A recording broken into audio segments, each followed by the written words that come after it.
Certaines routes n'oublient jamais leur mort. Avant de commencer, si ces histoires réelles vous plaisent, abonnez-vous à la chaîne et activez la cloche pour ne manquer aucun récit.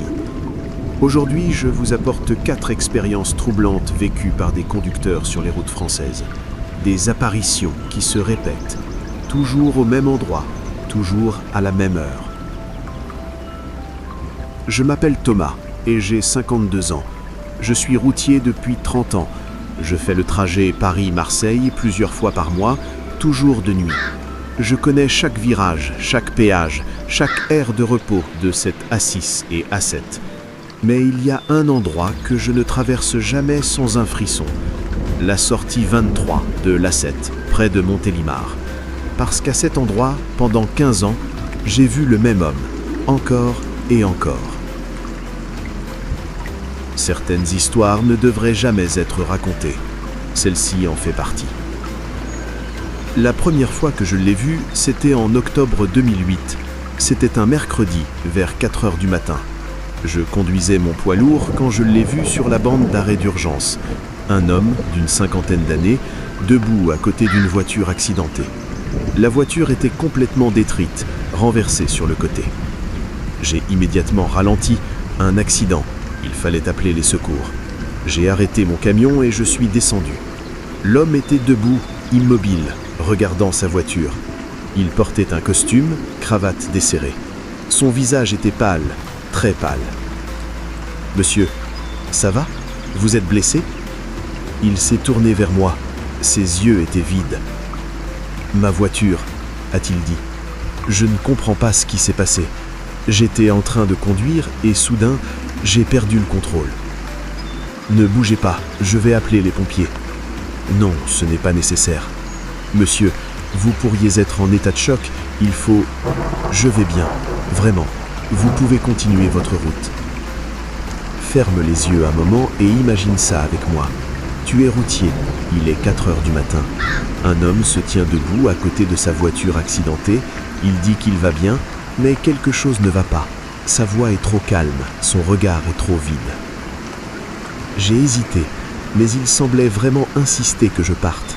J'ai dit « D'accord, mais si vous avez besoin d'aide, il y a une aire de repos à 3 km. » Je suis remonté dans mon camion et j'ai continué. Mais quelque chose me dérangeait. J'ai appelé les gendarmes de mon téléphone, leur ai donné la localisation, juste pour être sûr. Une semaine plus tard, exactement au même endroit, sortie 23, j'ai revu la même scène, la même voiture accidentée, le même homme debout à côté, exactement la même position. Cette fois, je n'ai pas arrêté. J'ai ralenti, j'ai regardé, c'était lui, sans aucun doute. J'ai rappelé les gendarmes. Il y a encore un accident à la sortie 23. Monsieur, nous avons vérifié il y a une semaine, il n'y avait rien, mais je l'ai vu. Nous sommes allés sur place, pas de voiture, pas d'accident, rien. J'ai fait des recherches. J'ai trouvé un article de journal d'octobre 2007, un an avant ma première observation. Un homme de 54 ans, chef d'entreprise, était mort dans un accident à la sortie 23 de la 7. Perte de contrôle, voiture renversée, mort sur le coup. La description correspondait. Le costume, l'âge, tout. Et depuis, chaque fois que je passe par là, vers 4 heures du matin, je le vois.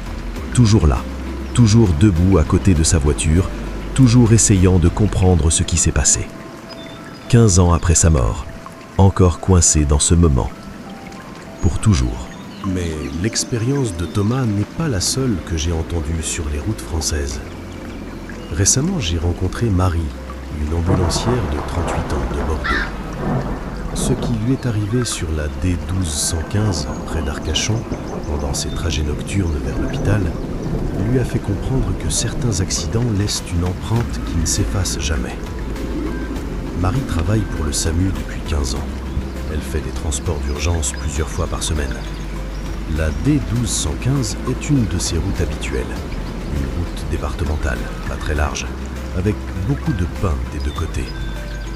Certaines histoires ne devraient jamais être racontées. Celle-ci en fait partie.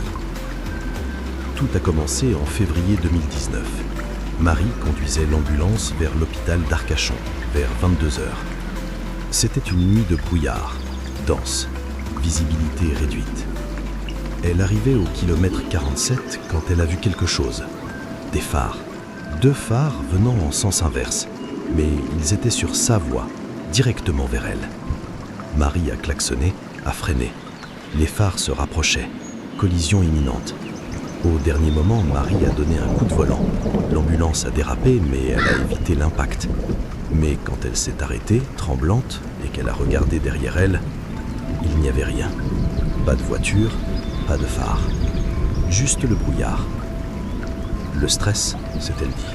La fatigue, le brouillard. Mais la semaine suivante, même endroit, même heure, même chose. Des phares venant droit sur elle. Freinage d'urgence. Et puis, rien. Marie a demandé à ses collègues. Il y a eu un accident au kilomètre 47 de la D1215. Une collègue plus âgée a dit « Ah oui, il y a environ 5 ans, une collision frontale, 2 voitures. Une est venue sur la mauvaise voie dans le brouillard, 4 victimes. » Marie a cherché. Mars 2014, une nuit de brouillard. Une voiture avait dépassé une autre, n'avait pas vu la circulation en sens inverse dans le brouillard. Collision frontale, au kilomètre 47. 4 victimes. Et maintenant, chaque fois que Marie passe par là dans le brouillard, elle voit les phares. L'accident se reproduit. La voiture fonçant sur la mauvaise voie. Encore et encore. Tu sentirais ton cœur emballé.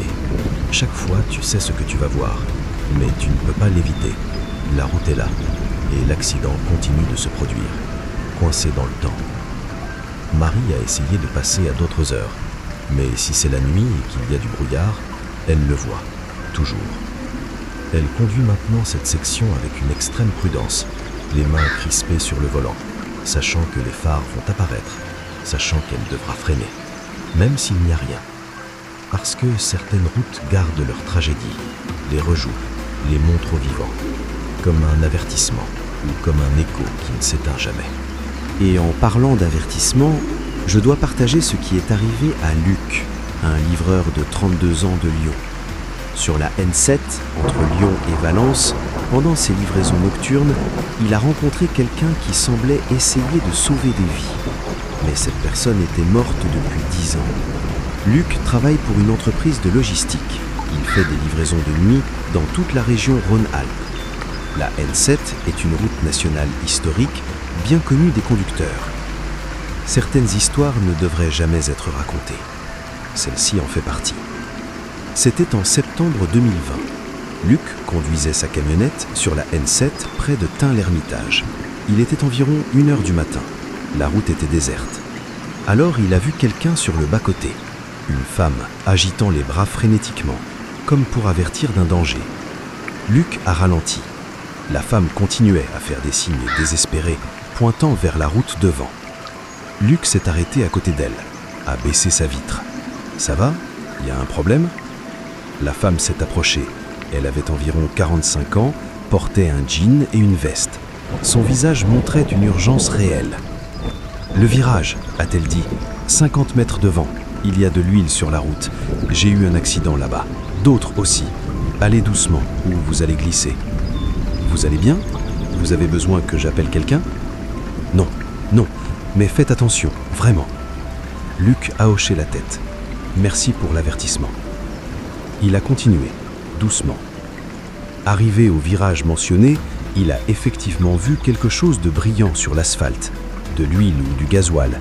S'il avait pris le virage à vitesse normale, il aurait probablement dérapé. Il est passé avec précaution.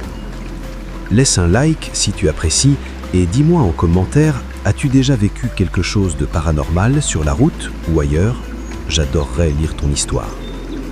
La semaine suivante, Luc est repassé au même endroit, même heure. Et là, la femme était encore là, agitant les bras, avertissant du même danger. Luc s'est arrêté. « Bonjour, on s'est déjà vu la semaine dernière. » La femme l'a regardé avec confusion. « Vraiment ? » ?»« Oui, vous m'avez prévenu pour l'huile dans le virage. » »« Ah, je ne me souviens pas. Je suis toujours ici. J'essaie de prévenir les gens pour qu'ils n'aient pas le même accident que moi. Quand avez-vous eu votre accident ? » La femme a hésité. Je ne sais pas exactement. Il y a longtemps. Mais c'était dans ce virage. J'ai glissé, ma voiture a percuté un arbre et elle s'est arrêtée, à regarder ses mains, comme si elle réalisait quelque chose. « Je n'ai plus quitté cet endroit, n'est-ce pas ?» a-t-elle murmuré. Luc ne savait pas quoi dire. « Je suis morte ici », a-t-elle continué, « et je suis restée pour essayer d'aider, pour que d'autres ne meurent pas comme moi. Comment vous appelez-vous ?»« Claire, Claire Dubois. » Luc a fait des recherches plus tard. Il a trouvé un article de septembre 2010. Claire Dubois, 43 ans, décédée dans un accident sur la N7 près de Tain-l'Hermitage. Sa voiture avait dérapé dans un virage, probablement à cause d'une nappe d'huile. Impact avec un arbre, décès immédiat. Luc continue ses livraisons et chaque fois qu'il passe, il ralentit, cherche Claire. Parfois il la voit, parfois non. Mais quand il la voit, elle fait toujours la même chose. Elle agite les bras, elle avertit, elle essaie de sauver des vies. 10 ans après sa mort, Claire fait encore ce qu'elle n'a pas pu faire pour elle-même. Prévenir, aider, protéger. Et pour conclure ces récits troublants, je veux partager l'expérience de Sophie, une infirmière de 29 ans de Strasbourg. Sur la D1083 vers Colmar, pendant ses trajets pour visiter sa famille, elle a rencontré un enfant qui attendait depuis 25 ans qu'on le ramène chez lui. Sophie travaille à l'hôpital de Strasbourg, mais sa famille habite à Colmar. Chaque week-end, elle prend la D1083, une route qu'elle connaît depuis son enfance. Certaines histoires ne devraient jamais être racontées. Celle-ci en fait partie. C'était un vendredi soir de novembre 2021. Sophie conduisait vers Colmar. Il était tard, presque 23 heures. La route était sombre, peu de circulation.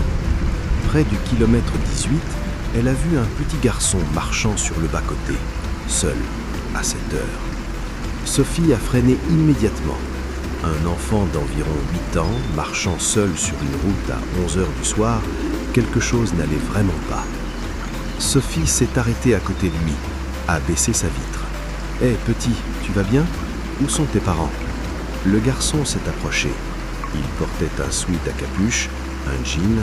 Son visage était pâle, ses yeux tristes. « Je suis perdu, » a-t-il dit. « Je veux rentrer chez moi. »« Où habites-tu ?»« À Colmar, rue des Jardins, numéro 8. » Colmar n'était qu'à quelques kilomètres. Sophie ne pouvait pas laisser un enfant seul sur la route. « Monte, je vais te ramener. » Le garçon est monté à l'arrière. Sophie a commencé à conduire vers Colmar. « Comment tu t'es perdue ?» a demandé Sophie. « On était en voiture, papa, maman et moi. Il y a eu un accident. La voiture est sortie de la route et quand je me suis réveillé, j'étais seul. J'ai marché pour rentrer. » Quand c'était l'accident ? Aujourd'hui, je crois. Sophie a senti un frisson. « Tu es blessée ? On devrait aller à l'hôpital. » Non, je veux juste rentrer chez moi. Sophie a regardé dans le rétroviseur. Le garçon était assis très calmement, regardant par la fenêtre. Comment s'appellent tes parents ? Je devrais les appeler. Papa, c'est Marc. Maman, c'est Anne. Ils sont arrivés à Colmar. Sophie a suivi les indications du garçon jusqu'à la rue des Jardins. C'était une rue résidentielle tranquille, avec de vieilles maisons. C'est celle-là, a dit le garçon en pointant. Une maison à 2 étages, avec un petit jardin devant. Sophie s'est garée. « Tu veux que je vienne avec toi ?»« Non, ça va, merci beaucoup. » Le garçon est descendu, a marché vers la maison. Sophie l'a regardé pour s'assurer qu'il entrerait bien. Mais quand le garçon a atteint la porte d'entrée, quelque chose d'étrange s'est produit. Il a traversé la porte, littéralement, passé à travers, comme de la fumée. Sophie est sortie de sa voiture en courant, a sonné à la porte. Un homme âgé a ouvert. « Oui ? Excusez-moi, je viens de déposer un petit garçon. Il a dit qu'il habitait ici. » L'homme a pâli. « Un petit garçon ? Oui, il vient d'entrer il y a une seconde. » L'homme a secoué la tête lentement. « Ce n'est pas possible. Mon petit-fils est mort il y a 25 ans dans un accident de voiture sur la D1083. Il avait 8 ans. Lui, son père et sa mère, toute la famille, sauf moi. J'ai survécu. » Sophie a senti le monde tourner. Son nom ? Julien. Il portait un sweat bleu. L'homme a commencé à pleurer. C'était son préféré. Il le portait ce jour-là. Sophie ne savait pas quoi dire. L'homme l'a invité à entrer, lui a montré des photos. C'était lui, le même garçon que Sophie avait pris. Parfois, dit l'homme, des gens me disent qu'ils l'ont vu, marchant sur la D1083, toujours près du kilomètre 18, là où l'accident a eu lieu, essayant de rentrer chez lui. Sophie est partie en état de choc, a conduit jusqu'à chez ses parents en silence.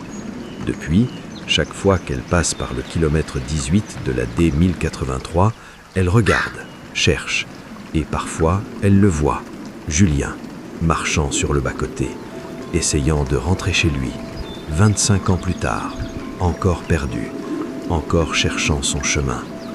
Et Sophie ralentit toujours, regarde toujours, parce qu'elle sait que Julien est encore là, et qu'il sera toujours là, jusqu'à ce qu'il trouve enfin son chemin vers la maison. Si vous êtes arrivé jusqu'ici, laissez un commentaire pour me dire quelle histoire vous a le plus marqué. Et si vous connaissez quelqu'un qui aime ces récits, partagez la vidéo. À bientôt.